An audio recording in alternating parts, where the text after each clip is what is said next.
Hi students, நம்ம வந்துட்டு last video classல வந்துட்டு historyல first chapter outbreak of first world war and its aftermath அந்த chapter இருக்கக்கூடிய 2 mark question 2 mark question பார்த்தோம். இன்னைக்கு இந்த வீடியோ கிளாஸ்ல என்ன பார்க்க போறோம்னா first detail discuss the main causes of the first world war. So first world வார் வர்றதுக்கு காசஸ் என்னென்ன எதனால் அந்த ஃபஸ்ட்டு வேர்ல்டு வார் அப்படிங்கிறது ஸ்டார்ட் ஆச்சு அப்படிங்கிறது தான் வந்துட்டு ஃபஸ்ட் கொஸ்டின். ஸோ இந்த ஃபஸ்ட்டு டீட்டெயிலை தான் நம்ம இன்றைக்கி இந்த வீடியோ கிளாஸில் பார்க்க போகிறோம். So discuss the main causes of the first world war. So அதோட ஆன்சர் இங்கே இருக்குது. Discuss the main causes of the first world war. So causes of the first world வார்னு ஹெட்டிங் போட்டுட்டு first heading is European alliances and counter alliances. So alliance அப்படின்னா வந்துட்டு team. So European team and counter alliances. So European alliances and counter alliances. In 1900 5 of the European great powers were divided into 2 armed camps. So வந்துட்டு 1900 வந்துட்டு5 European great powers வந்துட்டு ரெண்டு இதாக வந்துட்டு divide ஆனாங்க. 2 armed camps. So 2 கேம்பாக வந்துட்டு divide ஆனாங்க. So அதான் first point. In 1900 5 of the European great powers were divided into 2 armed camps. 1 camp consisted of Central Powers Germany, Austria, Hungary and Italy. So ஒரு கேம்பில் யார் இருந்தாங்கன்னு பார்த்தீங்கன்னா ஒரு கேம்ப் சென்ட்ரல் பவர்ஸில் யார் இருந்தாங்கன்னு பார்த்தீங்கன்னா Germany, Austria, Hungary and Italy இருந்தாங்க. தேர்ட் பாயிண்ட் பாருங்கள். Under the guidance of Bismarck they had formed the triple alliance in 1882. So Bismarck அப்படிங்கிறோட கைடன்ஸ்னால அவங்க வந்துட்டு ட்ரிபிள் அலையன்ஸை வந்துட்டு ஃபார்ம் பண்ணாங்க. ஸோ அலையன்ஸ் அப்படிங்கிறது டீமை. ஸோ ட்ரிபிள் அலையன்ஸை வந்துட்டு 1882 அவங்க வந்துட்டு ஃபார்ம் பண்ணாங்க. ஸோ அந்த ட்ரிபிள் அலையன்சஸில் வந்துட்டு எந்தெந்த கண்ட்ரி இருந்துச்சுன்னு பார்த்தீங்கன்னா Germany, Austria, Hungary and Italy வந்துட்டு அந்த ட்ரிபிள் அலையன்ஸில் இருந்தது. த அதர் கேம்ப். ஸோ ஒரு கேம்பில் central powers Germany, Austria, Hungary, Italy இருந்தாங்க. இன்னொரு கேம்பில் யார் இருந்தாங்கன்னு பாருங்கள். The other camp consisted of France and Russia. So இன்னொரு கேம்பில் வந்துட்டு ஃப்ரான்ஸும் ரஷ்யாவும் இருந்தாங்க. The Anglo Japanese alliance prompt France to seek an alliance with an Britain which resulted in the entente cordiale 1904. So வந்துட்டு இந்த ஆங்கிலோ ஜாப்பனீஸ் அலையன்ஸ் என்ன பண்ணுச்சுன்னா ஃப்ரான்ஸை வந்துட்டு ஸோ அந்த ஆங்கிலோ ஜாப்பனீஸ் அலைன்ஸ் வந்துட்டு அந்த இது மூலிமா என்ன பண்ணுறாங்கன்னா ஃப்ரான்ஸை ப்ரொமோட் பண்ணுறாங்க அப்படின்னா ஃபோர்ஸ் பண்ணுறாங்க. எதுக்கு அப்படின்னா பிரிட்டன் கூட வந்துட்டு நீங்கள் அலைன்ஸ் வச்சுக்கணும், டீம் வச்சுக்கணும்னு சொல்லிட்டு ஃபோர்ஸ் பண்ணுறாங்க.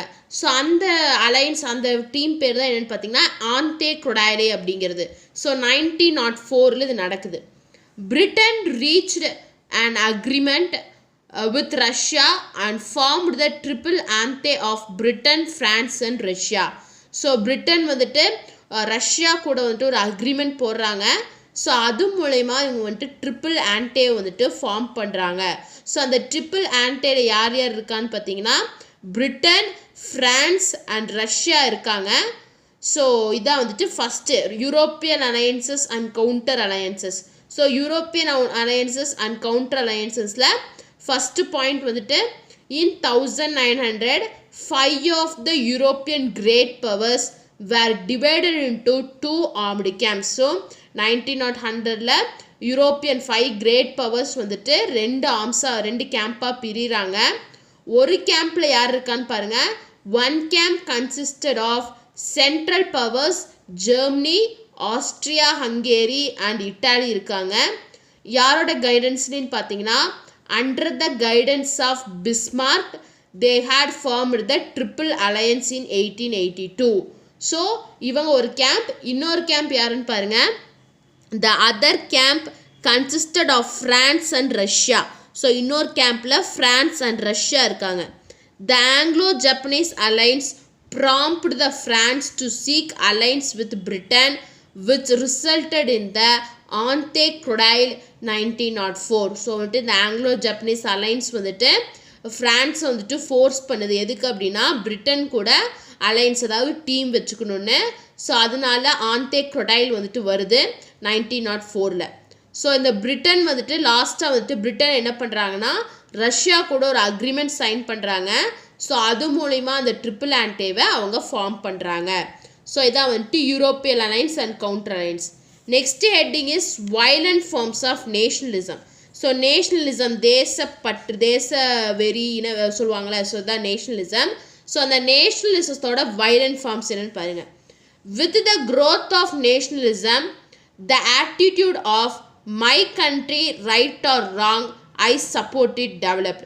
ஸோ நேஷ்னலிசம் ஒவ்வொரு கண்ட்ரிலையும் நேஷ்னலிசம் க்ரோ ஆக பீப்புள்ஸ் கிட்ட என்ன ஆட்டிடியூட் வந்துச்சுன்னு பார்த்தீங்கன்னா, என்னோட நாடு வந்துட்டு சரியோ தப்போ, அது கரெக்டோ ரைட்டோ ராங்கோ, ஆனால் அது ரைட்டாக இருந்தாலும் சரி ராங்காக இருந்தாலும் சரி நான் அதைத்தான் சப்போர்ட் பண்ணுவேன் அப்படிங்கிற ஆட்டிடியூட் வந்துட்டு அந்த நேஷனில் இருக்கக்கூடிய பீப்புள்ஸ் கிட்ட ஸ்ப்ரெட் ஆச்சு. அதான் சொல்கிறாங்க, with the growth of nationalism the attitude of my country right or wrong I support it developed. So என்னோட நாடு வந்துட்டு சரியோ தப்போ ஆனால் என்னோட நாட்டை தான் சப்போர்ட் பண்ணுவேங்கிற ஒரு ஆட்டிடியூட் வந்துட்டு பீப்புள்ஸ் கிட்ட வர ஆரம்பிச்சுது.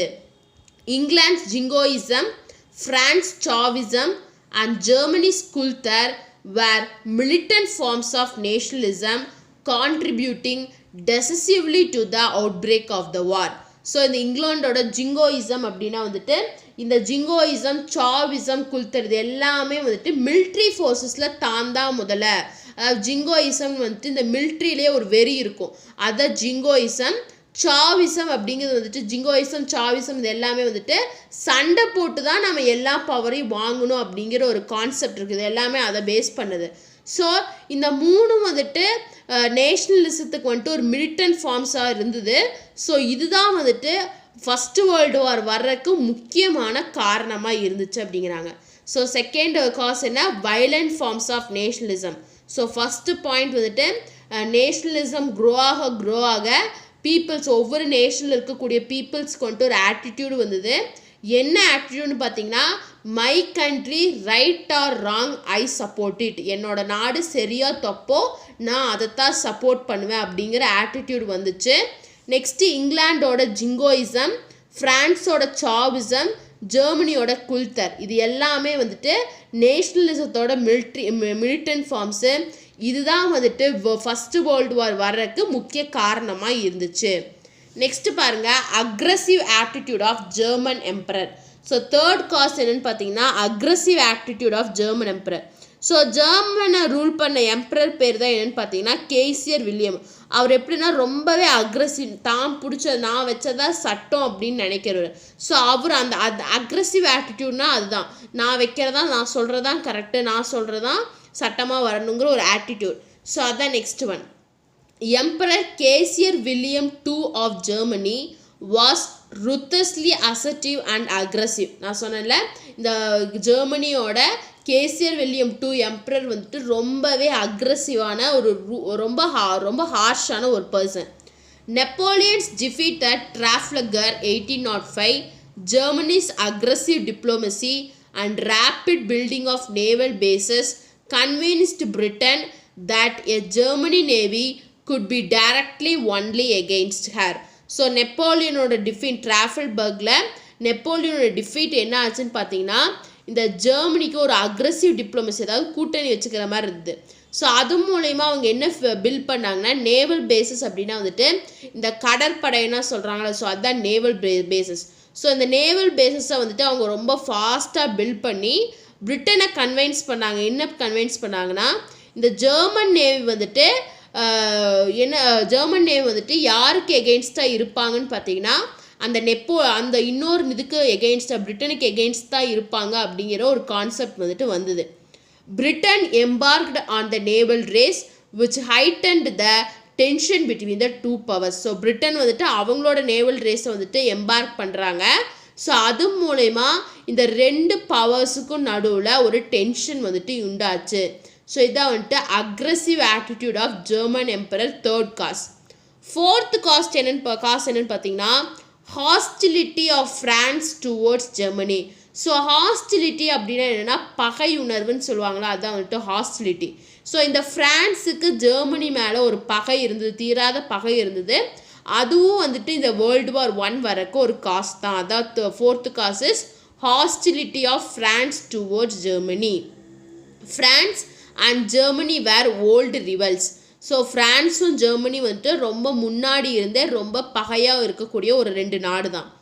Bitter memories of the defeat of 1871 and loss of Allies and Lorraine to Germany rankled in the minds of French. அதாவது வந்துட்டு bitter memoriesனால் ரொம்ப கசப்பான அனுபவங்கள். என்னென்னா இவங்க வந்துட்டு 1871 நடந்த ஒரு பேட்டிலில் வந்துட்டு இந்த ஃப்ரான்ஸ் வந்துட்டு ஜெர்மனி கிட்ட தோத்துட்டாங்க. ஸோ தோற்று அவங்க என்ன இழந்தாங்கன்னா அலைஸ் அண்ட் லொரைன் அப்படிங்கிற பிளேஸை வந்துட்டு ஜெர்மனி கிட்ட அவங்க இழந்துட்டாங்க. ஸோ அது எல்லாமே அந்த வேர்ல்டு வார் ஸ்டார்ட் ஆகிற வரைக்கும் இந்த ஃப்ரெஞ்ச் பீப்புள்ஸோட மைண்ட்லேயே இருந்தது. German interference with the affairs of Morocco added to the bitterness. So இது மட்டும் இல்லாமல் ஜெர்மன் என்ன பண்ணாங்கன்னா மொராக்கோவோட அதாவது பாலிட்டிக்கல் அஃபேர்ஸஸில் எல்லாமே வந்துட்டு இவங்க இன்டர்ஃபேர் ஆனாங்க. ஸோ அதனாலும் வந்துட்டு இந்த ஃப்ரான்ஸுக்கு வந்துட்டு இந்த ஜெர்மன் மேலே ரொம்பவே பகை வந்துட்டு வளர ஆரம்பிச்சுன்னு சொல்கிறாங்க. So fourth cause is hostility of France towards Germany. So France and Germany 2 நாடுமே வந்துட்டு ரொம்பவே முன்னாடி இருந்தே ரொம்ப ரிவல்லியன் கண்ட்ரி தான். ஸோ இந்த ஃப்ரான்ஸ் வந்துட்டு 1871 நடந்த ஒரு பேட்டிலில் வந்துட்டு அலைஸ் அண்ட் லொரைனுங்கிற பிளேஸை வந்துட்டு ஜெர்மன் கிட்ட டிஃபீட் ஆகி அதை சரண்டர் பண்ணிட்டாங்க. ஸோ அதனால அந்த டிஃபீட் வந்துட்டு ஒவ்வொரு ஃப்ரெஞ்ச் பீப்புள் மைண்ட்லேயும் இருந்தது. அதே மாதிரி இந்த ஜெர்மன் வந்துட்டு மொராக்கோவோட இன்டர்னல் பாலிட்டிக்ஸ் இன்டர்னல் இஷ்யூஸில் வந்துட்டு இன்டர்ஃபையர் ஆகிறனால அதுவும் வந்துட்டு இந்த ஃப்ரான்ஸுக்கு வந்துட்டு பிடிக்கலை. ஸோ இதான் வந்துட்டு fourth cause. So hostility of France toward Germany. So first one is European alliance and counter alliance. Second one is violent forms of nationalism. Third one is aggressive attitude of German emperor. Fourth one is hostility of France toward Germany. Fifth cause என்னன்னு பாருங்க, imperial power politics in Balkans. The Young Turk Revolution of 1908, Austria and Russia resumed their activities in the Balkans. So young Turk revolution அப்படின்னா young peoples. So டர்க்கியில் இருக்கக்கூடிய young பீப்புளோட ரெவல்யூஷனை தான் வந்துட்டு young Turk revolution சொல்லுவாங்க. இந்த Young Turk revolution எப்போ start ஆச்சுன்னு பார்த்தீங்கன்னா 1908 ஸ்டார்ட் ஆச்சு. ஸோ அந்த யங் டர்க் ரெவல்யூஷன் ஸ்டார்ட் ஆகும்போது ஆஸ்திரேலியாவும் ரஷ்யாவும் என்ன பண்ணுறாங்கன்னா பால்கன்ங்கிறது ஒரு பிளேஸு, அந்த பிளேஸில் வந்துட்டு அவங்களோட ஆக்டிவிட்டீஸை ஸ்டார்ட் பண்ணுறாங்க. Austria announce the annexation of Bosnia and Herzegovina. So Austria வந்துட்டு என்ன அனௌன்ஸ் பண்ணுறாங்கன்னு பார்த்தீங்கன்னா இந்த போஸ்னியாவையும் ஹெர்சிகோனியாவையும் வந்துட்டு இவங்க வந்துட்டு அனெக்ஸ் பண்ணிட்டதா வந்துட்டு அனௌன்ஸ் பண்ணுறாங்க. Austria's action aroused intense opposition from Serbia. Germany firmly supported Austria. So இந்த ஆஸ்திரேலியோட ஆக்ஷன், அதாவது வந்துட்டு அவங்களோட ஆக்ஷன் எல்லாம் வந்துட்டு யார் அப்போஸ் பண்ணுறாங்கன்னு பார்த்தீங்கன்னா இந்த செர்பியா கண்ட்ரி வந்துட்டு அப்போஸ் பண்ணுறாங்க.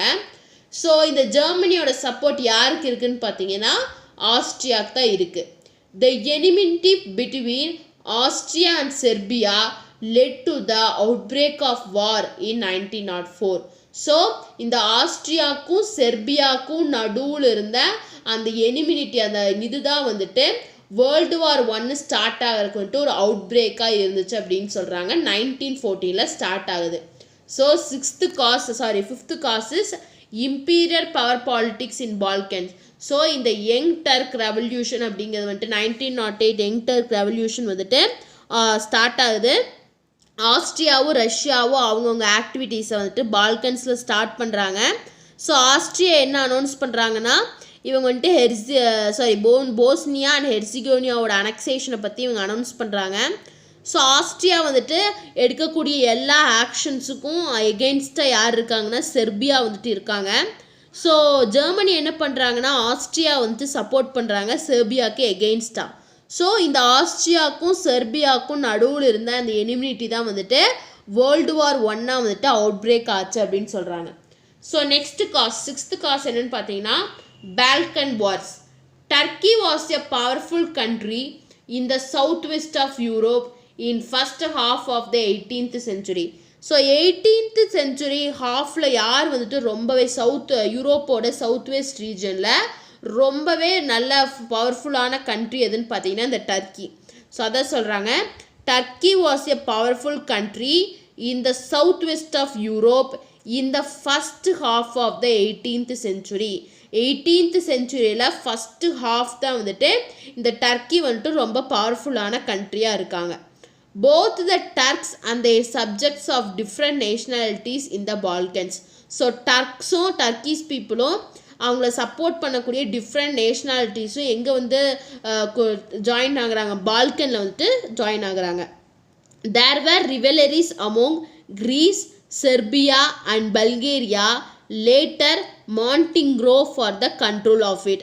ஸோ ரிவலரிஸ் அப்படின்னா வந்துட்டு பகை யாருக்கு நடுவுலன்னு பார்த்தீங்கன்னா இந்த கிரீஸு, செர்பியா, பல்கேரியா இவங்களுக்குள்ள நடுவில் வந்துட்டு எப்பவுமே அந்த ரிவலரி பகை வந்துட்டு இருக்குது. In March 1912 they formed the Balkan league.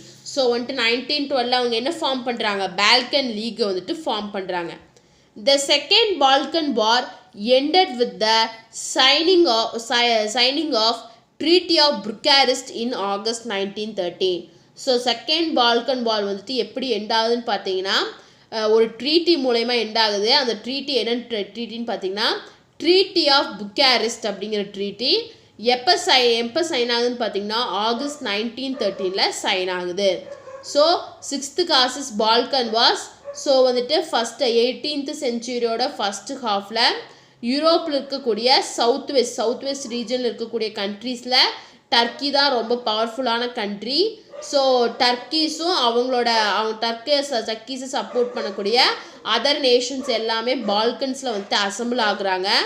So Greece, Serbia and பல்கேரியாவுக்கு நடுவில் வந்துட்டு ரிவிலேன் இருக்குது. ஸோ வந்துட்டு 1912 இவங்க வந்துட்டு பால்கன் லீகை வந்துட்டு ஃபார்ம் பண்ணுறாங்க. ஸோ செகண்ட் பால்கன் வார் எப்போ எண்ட் ஆகுதுன்னு பார்த்தீங்கன்னா August 1930 treaty of Bucharest sign பண்ணுறதோட அந்த செகண்ட் பால்கன் வார் வந்துட்டு எண்ட் ஆகுது. So last one immediate cause. So இந்த வேர்ல்டு வார் 1 வரைக்கும் இமீடியட் காஸ் என்னன்னு பாருங்கள். The climax to these events in the Balkans occurred in Sarajevo in Bosnia. So இந்த event, அதாவது பால்கனில் நடந்த ஈவெண்ட்டோட கிளைமேக்ஸ் பார்ட் எங்கே நடக்குதுன்னு பார்த்தீங்கன்னா போஸ்னியாவில் இருக்கக்கூடிய சரஜிவோ அப்படிங்கிற பிளேஸில். On 28th June 1914, the Archduke Franz Ferdinand, nephew and heir to Franz Joseph, Emperor of Austria-Hungary, was assassinated by Princip, a Bosnian Serb. So வந்துட்டு 28th June 1914 இந்த ஆர்ச்டியூக் ஃப்ரான்ஸ் ஃபெர்டினாண்ட் அவர் யாருன்னு பார்த்தீங்கன்னா ஃப்ரான்ஸ் ஜோசஃபோட நெஃப்யூ அப்படின்னா வந்துட்டு மாப்பிள்ளை. ஸோ அவங்க வந்துட்டு அவரை வந்துட்டு கொண்டுறாங்க. So he is the emperor of Austria ஹங்கேரியோட எம்பரர் அவர் தான். அவரை வந்துட்டு கொண்டுறாங்க. யார் கொண்டுறாங்கன்னு பார்த்தீங்கன்னா போஸ்னியன் செர்பு வந்துட்டு கொண்டுறாங்க. Austria saw this is an opportunity to eliminate Serbia as an independent state. So Austria வந்துட்டு இது ஒரு ஆப்பர்ச்சுனிட்டியாக எடுத்துகிட்டு என்ன பண்ணுறாங்கன்னா செர்பியாவை ஒரு இண்டிபெண்ட் ஸ்டேட்லேருந்து எலிமினேட் பண்ணுறாங்க. The German violation of Belgian neutrality forced the Britain to enter war. So ஜெர்மனோட வயலேஷன், அதாவது வந்துட்டு பெல்ஜியன் நியூராலிட்டி மூலிமா ஜெர்மனோட வயலேஷன் மூலிமா பிரிட்டனும் வந்துட்டு இந்த வாரில் ஃபஸ்ட்டு வேர்ல்டு வாரில் வந்துட்டு உள்ளே வராங்கன்னு சொல்கிறாங்க. ஸோ இதான் வந்துட்டு immediate cause for the first world war or world war 1. So causes for the world war 1ன்னு கேட்கும்போது first cause is European alliance and counter alliance. Second one is violent forms of nationalism. Third one is aggressive attitude of German emperor. Fourth one is hostility of France toward Germany. Fifth one is imperial power politics in the Balkans. Sixth one is Balkan wars. Seventh one is immediate cause. So இந்த 7 காசும் வந்துட்டு எழுதுனா first world வாரோட காசஸோட answer. So discuss the main causes of world war 1ஓட answer இதோட முடியுது. So இந்த ஒரு டீட்டெயில் வந்துட்டு நம்ம இன்றைக்கி கிளாஸில் பார்த்துட்டோம். ஸோ நெக்ஸ்ட் கிளாஸில் பேலன்ஸ் இருக்கக்கூடிய 3 டீட்டெயில்ஸ் பார்க்கலாம். இந்த டீட்டெயில் ஏதாச்சும் டவுட் இருந்தால் கமெண்ட் பண்ணுங்கள். இந்த வீடியோ கிளாஸ் பிடிச்சிருந்தா லைக் பண்ணுங்கள், ஷேர் பண்ணுங்கள், சப்ஸ்கிரைப் பண்ணுங்கள். தேங்க்யூ.